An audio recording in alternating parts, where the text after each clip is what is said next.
Hello, everybody, and welcome in to episode number 17 of the Super Bowl podcast. My name is Braden Dorman. Alongside me, David Arnold, Harper Hauk, and we have yet again another special guest on the show today. There he is. Yeah.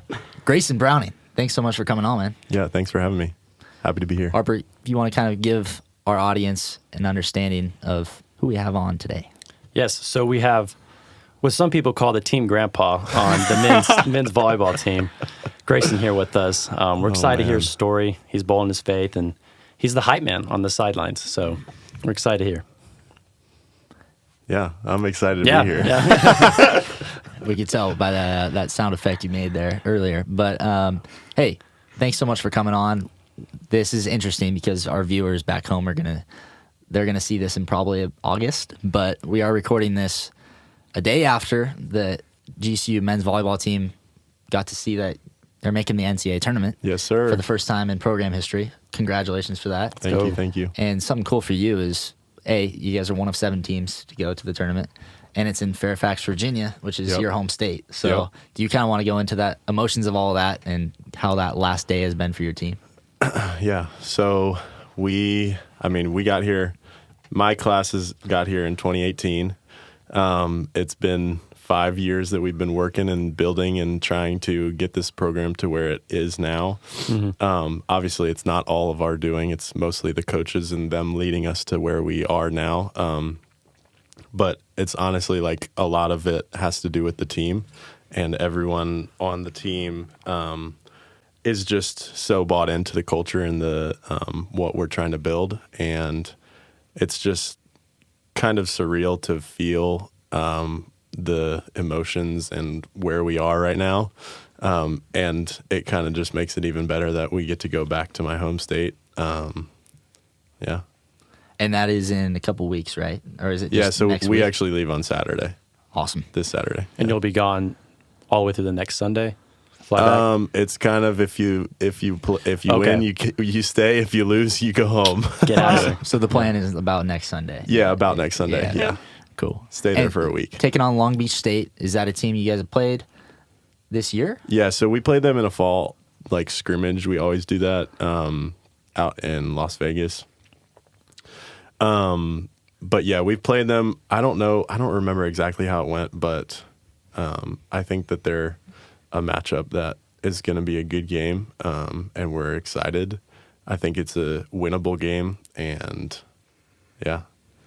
We haven't played them in the regular season, though, so it's kind of going to be a way more exciting game than if we were to play someone in the MPSF, right? That we've already played. And for viewers back home, and maybe even you guys, a lot of these athletes that we've had on, they're in the WAC, right? And it's called the WAC. In men's volleyball, it's a little different. It's the MPSF, Mountain Pacific Sports Federation, correct? Yeah. Cool. Wow. Look at you. And that involves Pac-12 schools, right? Well, so I actually called some men's volleyball games, so I had to know that. Yeah. But it did involve research at one point. But USC's of the world, UCLA, there's some big schools that you guys play week in and week out, and it prepares you guys for this moment. And West Coast, best coast in this instance. Maybe I know you're a Virginia guy, but in volleyball, in right? volleyball, yes, West Coast has the better skill, and yes, we have better volleyball out here for sure. Somebody had to say it. Yeah, I don't think is it even much of a debate? Yeah. I feel like no. It's just everyone knows California has got all the high schools. High school volleyball in California is good volleyball. High school volleyball in Virginia is oh my gosh, it's so bad. But there's also good teams on the East Coast, collegiately. Penn State's, I think they're going number 3 into the tournament this week.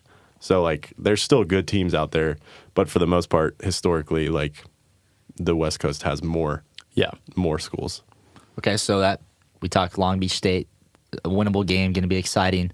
If you're fortunate enough to move on, you play a team in UCLA who's ranked number 1 on the bracket. Yep.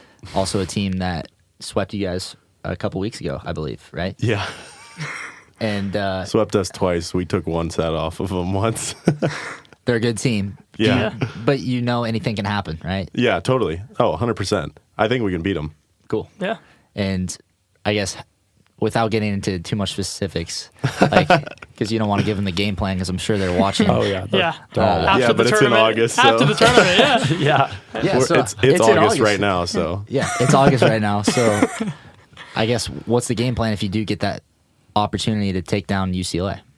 Play our volleyball. That's as specific as I'll go. Okay. Yeah. I like it. Awesome. Play GCU volleyball and we can win. Yeah, and I think it's such a game of momentum, and it's been cool to call your guys' games this year. By the way, it's been a whole lot of fun. So many talented athletes on that roster, man. Like some guys that can get up, and some guys that can just kill it. It's insane. Yeah. But also just the skill, and you can just tell you guys have played so much volleyball together. Just everybody knows where that ball's going. And I'd just say props to you guys. You guys have put on a show here at GCU Arena, and a lot of sports can maybe, everybody talks GCU basketball, right? Mm-hmm. Everybody goes to those games, but you guys have had some good turnouts because it's entertaining. Yeah. Mm-hmm. How would you say this last year in front of this crowd here at GCU Arena has been for you? I think it's always just been fun. That was one of the big things that kind of drew me into the school. Like,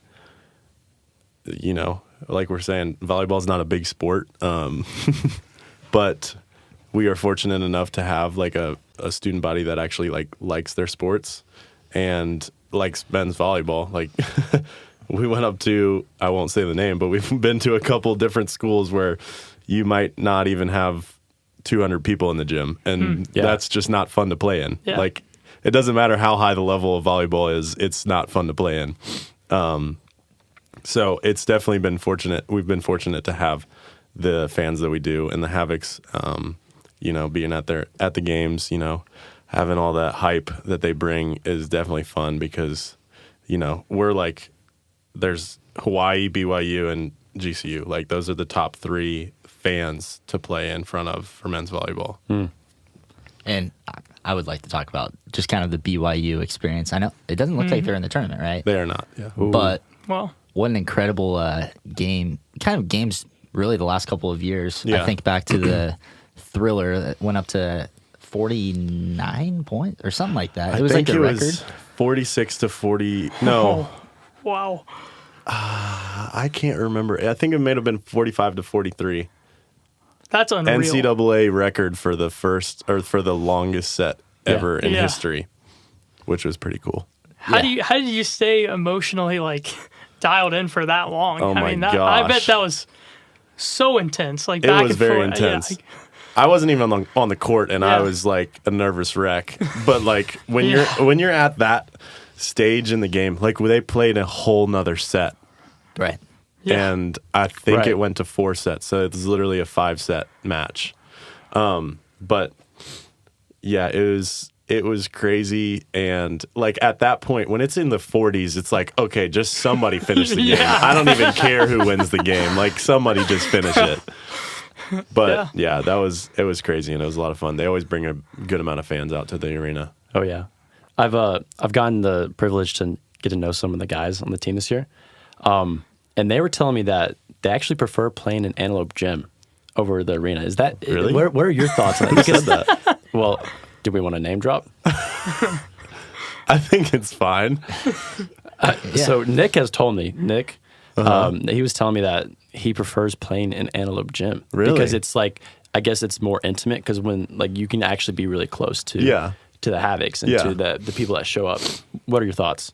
I get it. Like we used to say that we liked Antelope more because it felt like there was more people in there when there was only like 500 people in the gym. Yeah.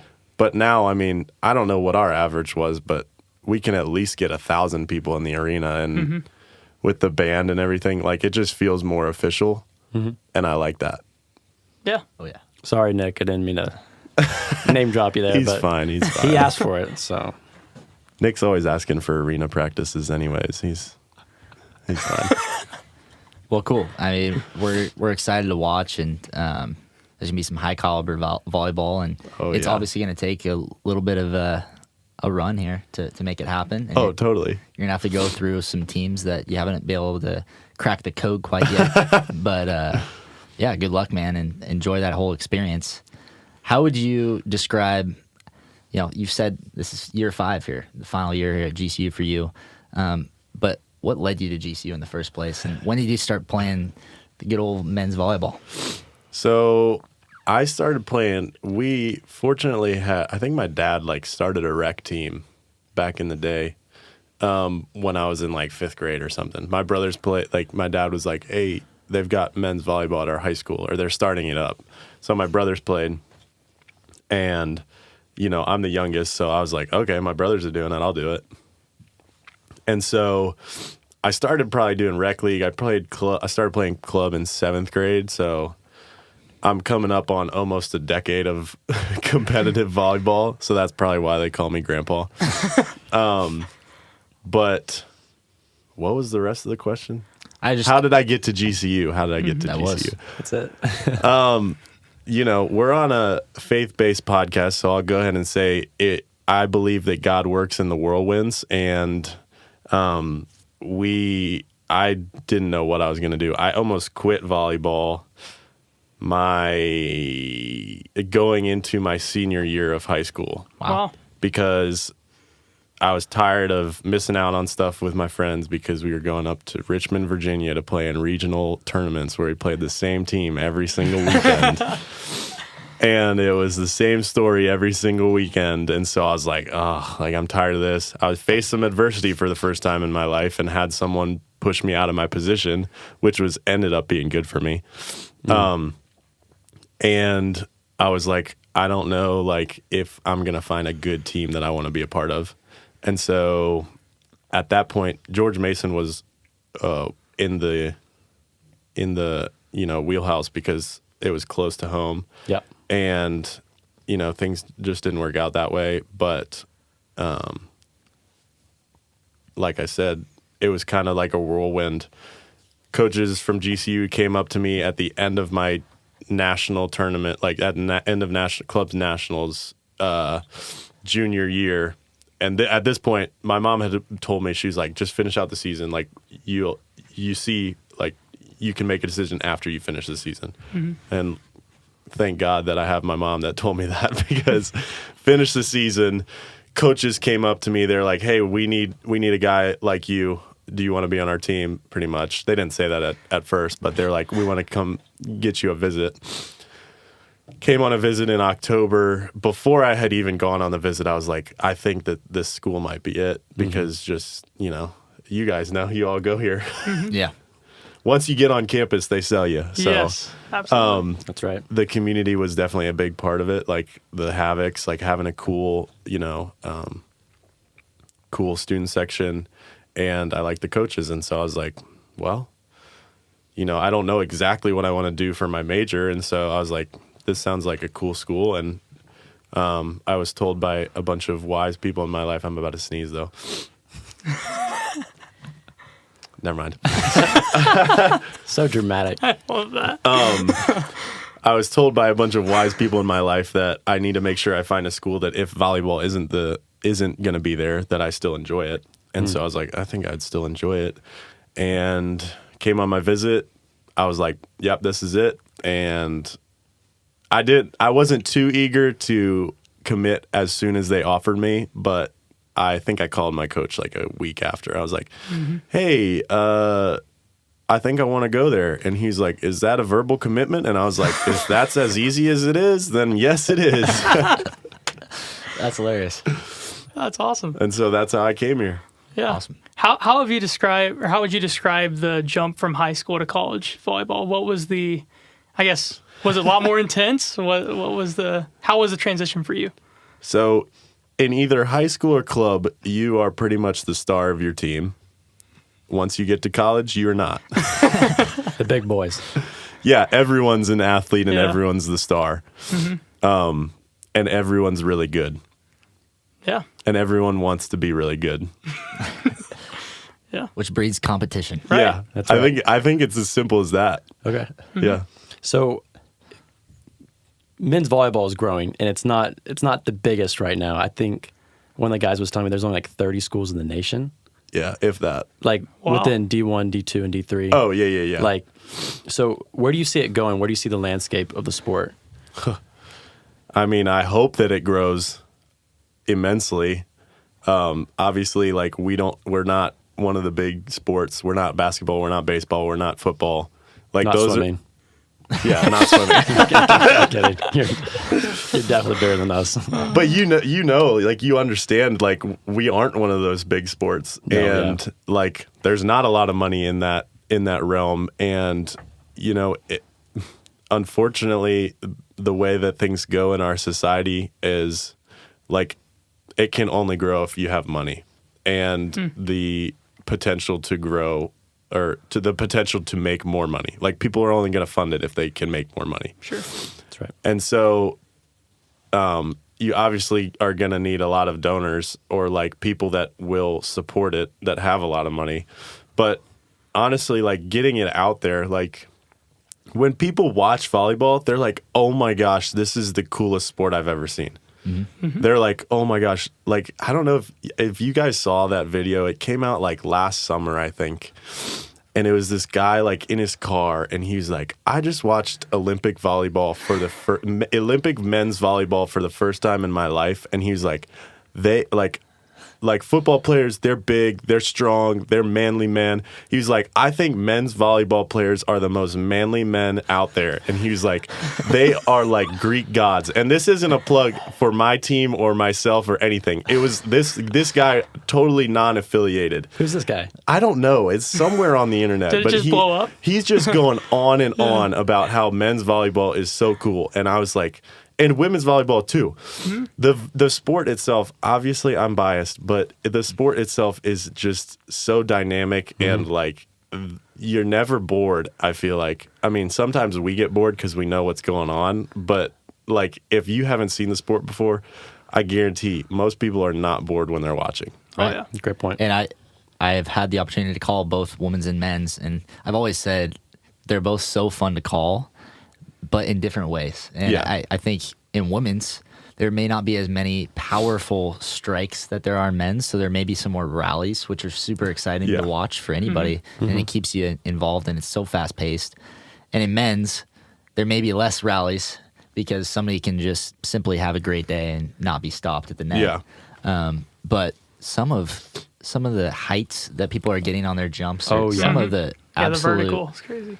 How about the vertical when the ball is going down? Like, it's just unbelievable and just leaves me like I don't know what to say up in the booth. Like, Oh, yeah. So for both of those reasons, yes, it's so cool, and I do think GCU is going to be a big part of that growth for the sport in general in college because you do have to have those crowds. You need to be bringing in people.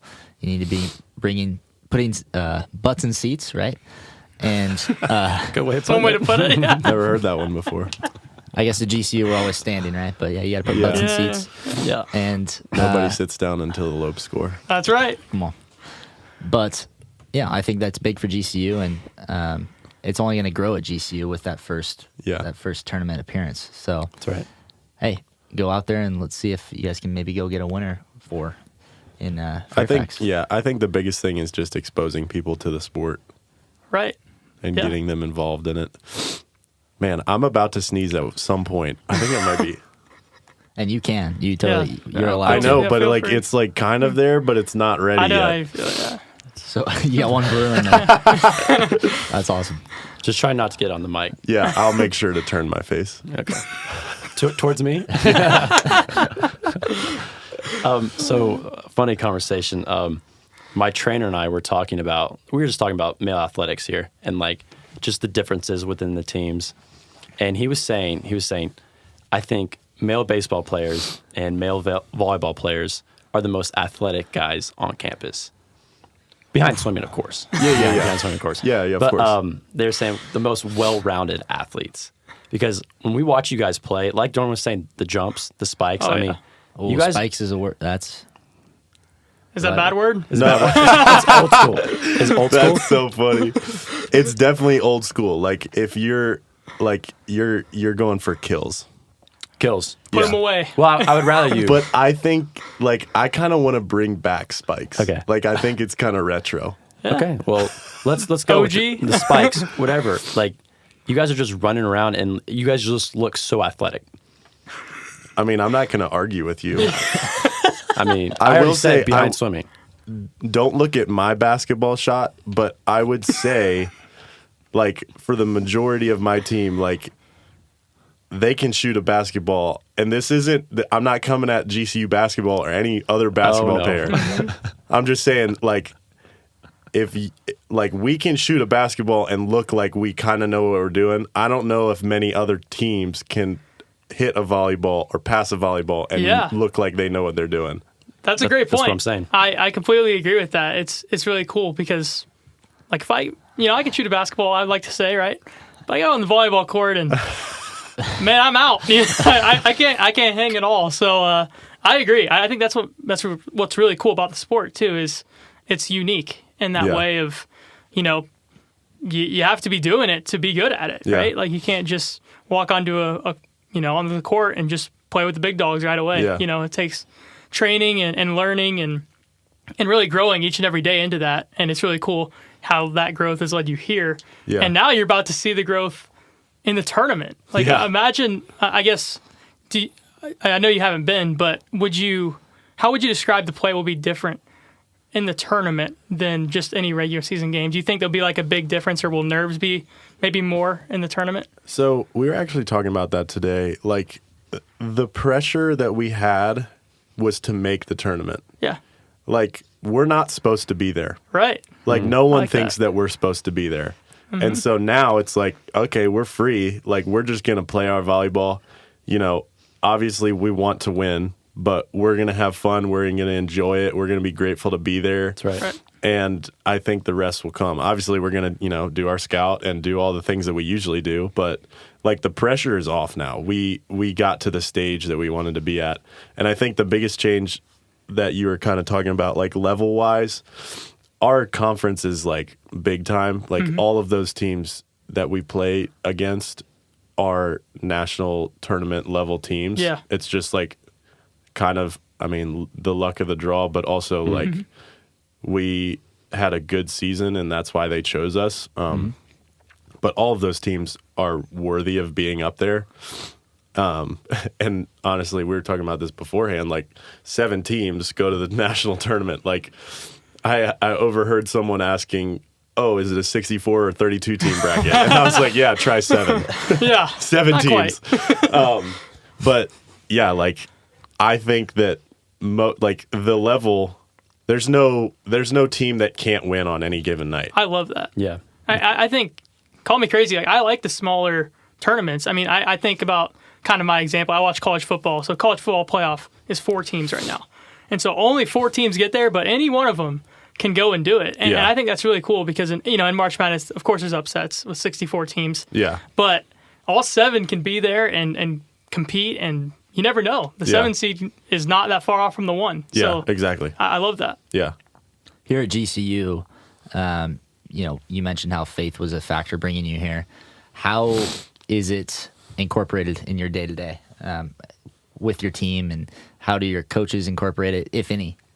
We've heard from countless athletes that it's just something that's so easy to go to, and I think it helps the athletes here just understand that there's more to the sport that they're playing. Yeah.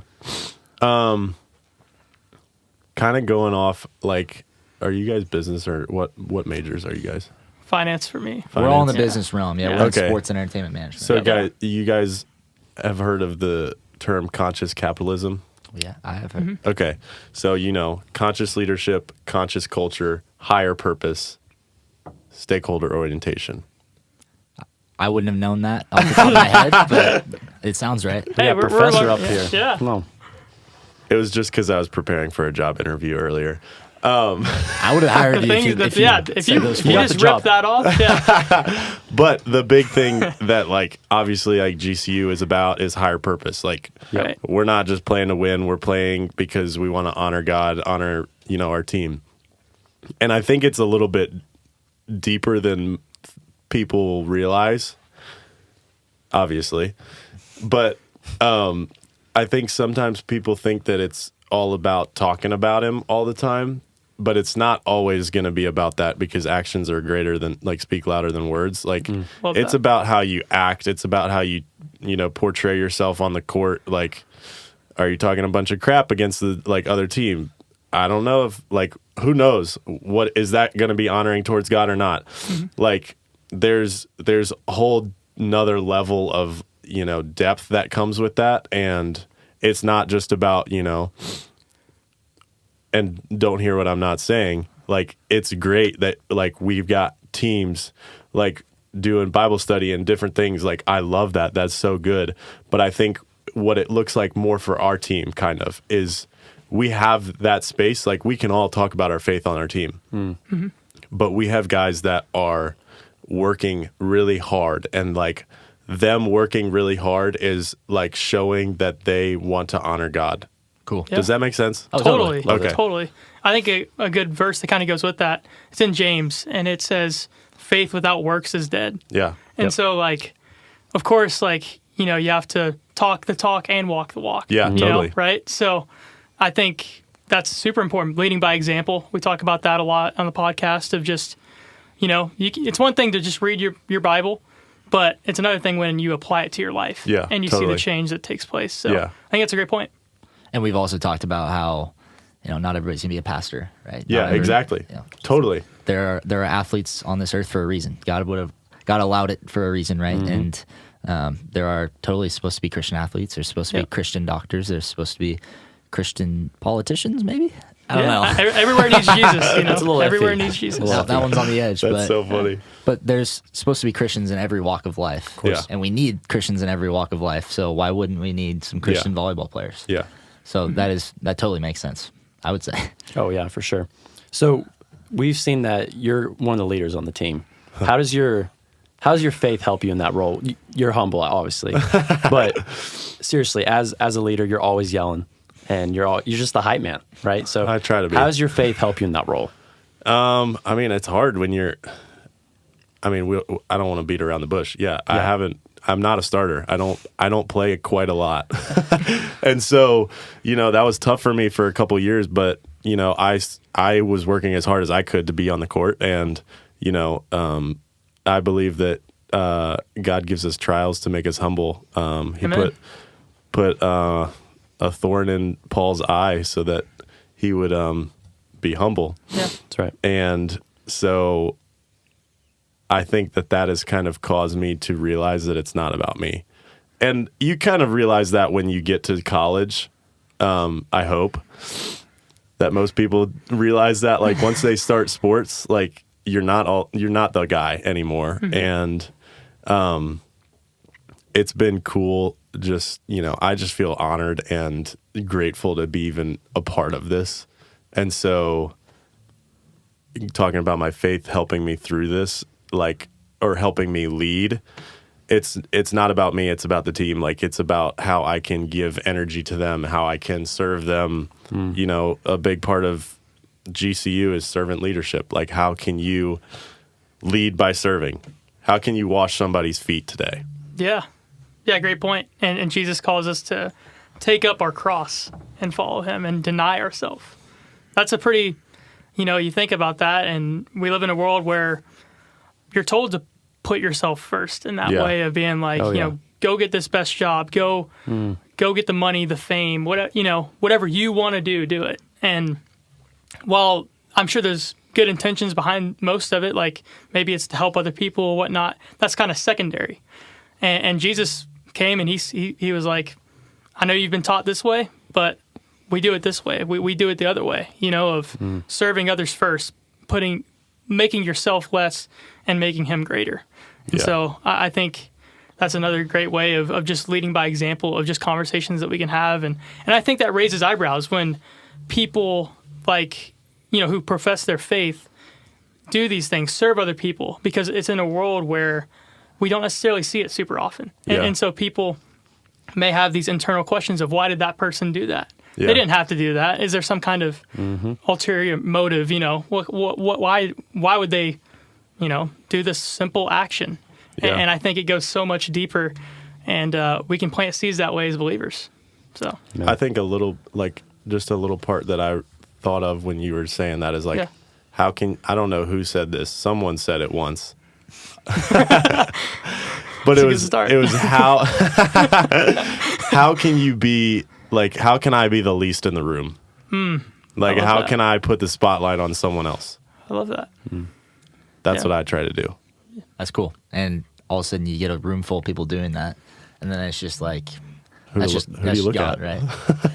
Then Right. everybody's up there, Everybody right? look it up. Yeah, that's awesome. This is something a little deeper, but this is just a question I have for you because everybody is facing something in their day-to-day lives. What's something that God has shown you to be pretty evident, that something that you've had to face, and a trial or a battle that you've had to go through, or a temptation maybe, through your college experience? Because here in college, you can get those temptations and you can get those things that you got to work through. And whether you're working through it right now or you've gotten through it and God showed you something, is there something specific that comes to mind when I bring that up?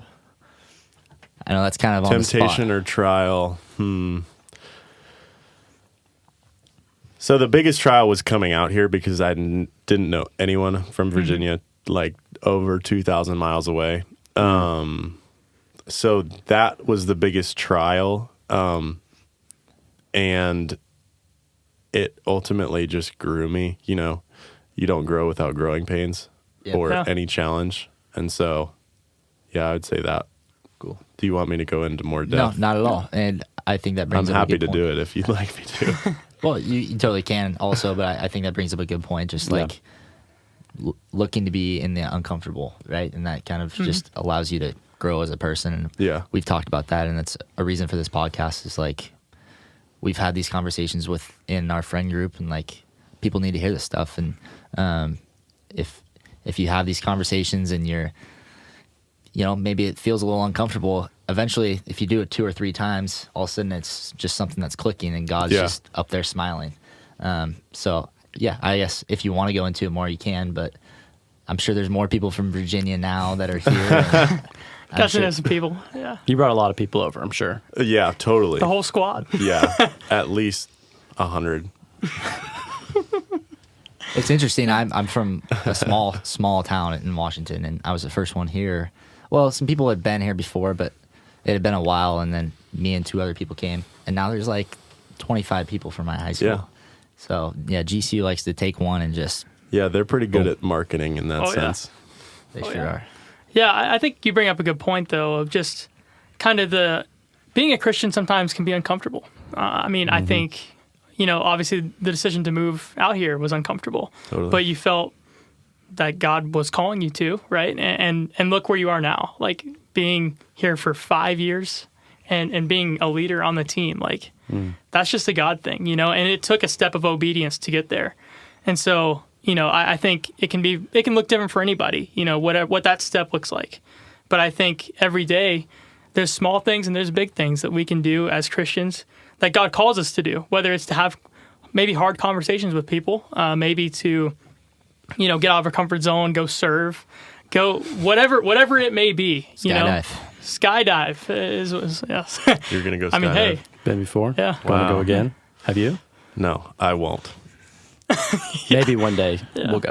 Okay. Yeah. we'll see. We'll see if that. We'll keep you updated. Podcast. He's so, been but- putting this serious pressure on me, man. No I don't pressure. like it. Yeah. No pressure. I did hear that it literally just feels like you're floating, though, Yeah, like so. until you obviously like have the No, like that's parachute right. pull. Like, I mean, there's a misconception that like your stomach's going to drop, but it doesn't. Like, you're off the plane within like 2 seconds. You open your eyes. It's like a super surreal moment. You're like, I'm just falling through there, Yeah. floating. That like, does sound cool. Like, Yeah.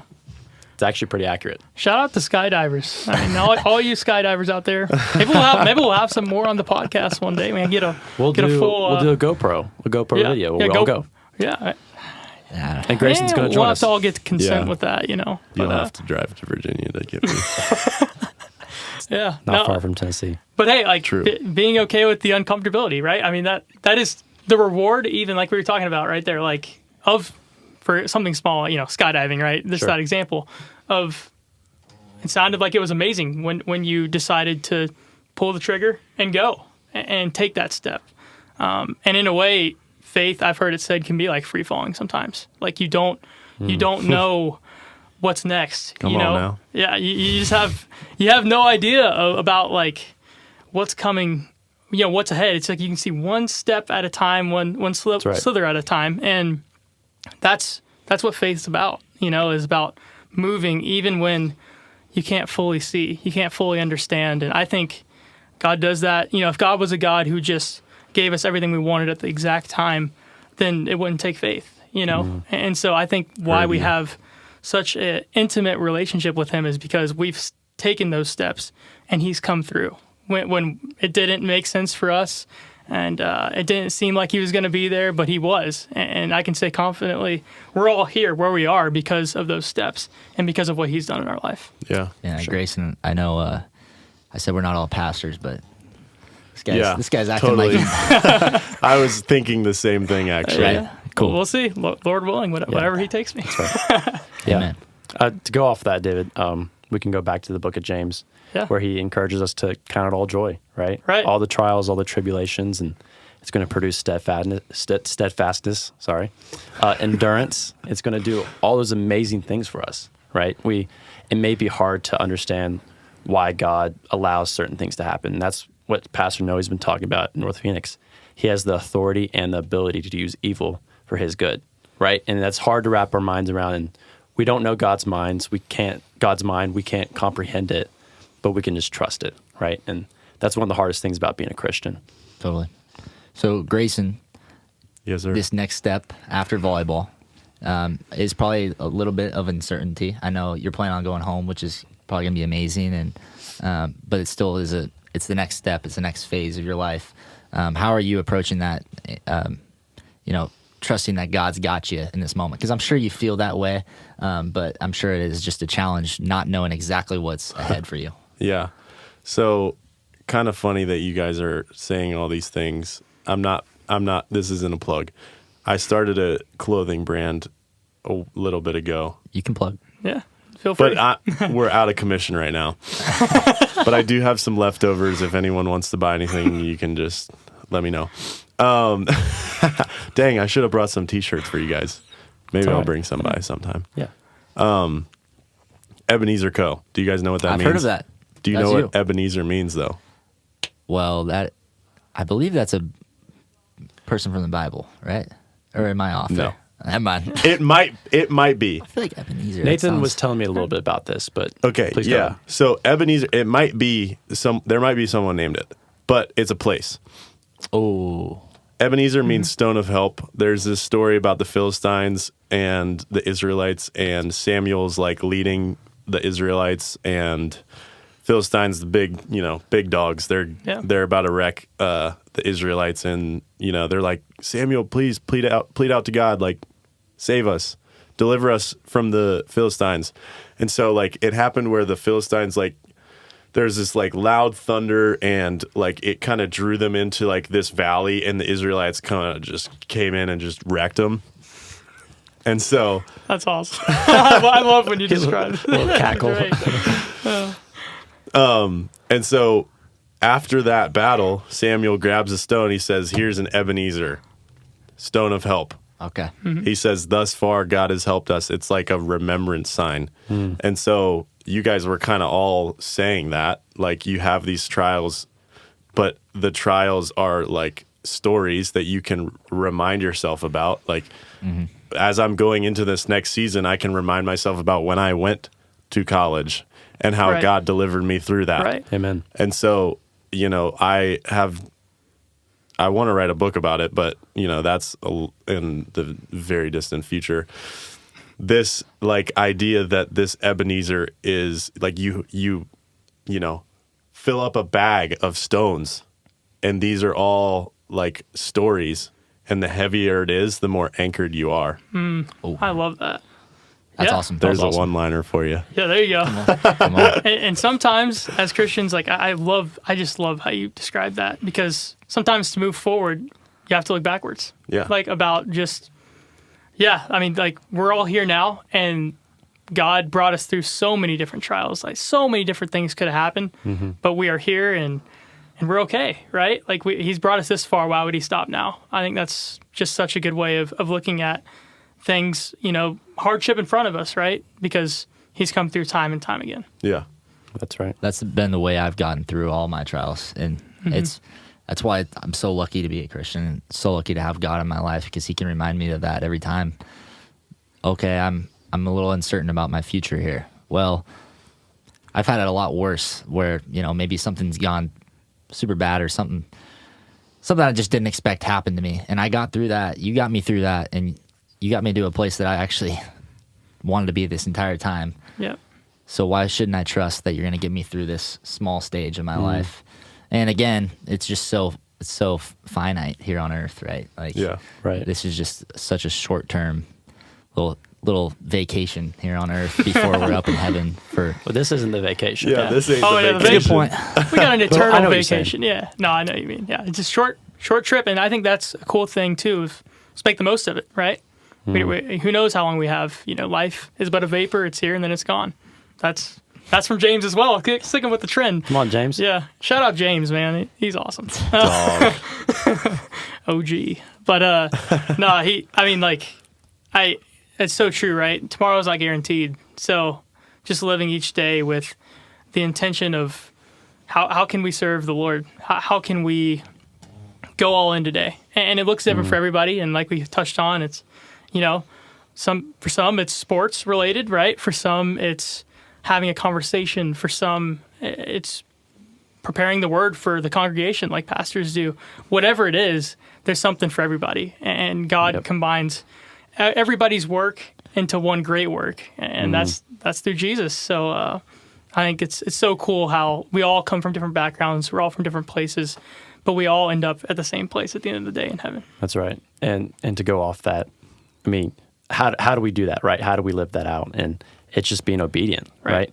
Matthew 8:32, Jesus tells us that we only have the strength for today, right? Yep. We often try to think too far ahead, right? Yeah. We think about the past a lot, we think about the history. We like to think ahead, but we only have today. Today's only guaranteed, right? So, Come on. I mean, that's a way to live this out, right? Come To on just now. trust that God's going to guide our steps. And it's like what we've been talking about the last few episodes. It's like, if we have all these plans, all these our own ideas of what the future is going to look like, we're not giving God room to work, right? We're like, God, can you do these things on my agenda, right? No, we just got to be content, know that He's only given us the strength for today, and tomorrow He's got us. The day after that, He's got us. So, Yep. I was going to say, He could be a pastor too. You too. I yeah, think you three. too. Yeah, I think All all three. hey, we all have the ability, right? yeah, absolutely. Well, yes. But I was about to say, these four people right here, they're spitting bars, but I was like, I think God's just working extra in this. He's working overtime right now on this podcast, and this is cool. What He's bringing out of us. It's a cool conversation. It's not us. It's Yeah, that man. right. And we're just here, right? I mean, to being completely transparent, Harper and I have talked a little bit about this, about, going in for the first few episodes of the podcast, I like to have a ton of notes and a ton of things prepared. Oh, yeah. And it was good and all, right? But in the moment, there's just things that the flow of the conversation where God just leads, Yeah. and like, I think it's really cool in life too, just way bigger, right? We can have our own plans, our own ways, but God is the one who's in charge, and we can prepare all we want, and it's good to prepare, right? But I would say not to worry, not to over prepare, because God will do the rest. He just expects your obedience and your best, and He'll do the rest. And He knows Another everything. bar. He knows it rhymed. everything. That was not by design, by the way. It's all good. But He knows everything about us, right? Everything in the world. And we can come to Him with all these big questions and conversations, right? But at the end of the day, it's His will. Let it be Right. done. Right. And like you said, just take a step back. There's so much peace in that, right? Oh, yeah. Only peace that He can offer. Just step back. You're not supposed to do all this on your own. Like, who wants to have all this baggage and All the pressure. weight on our shoulders? Like, just step back, take a deep breath, and trust God.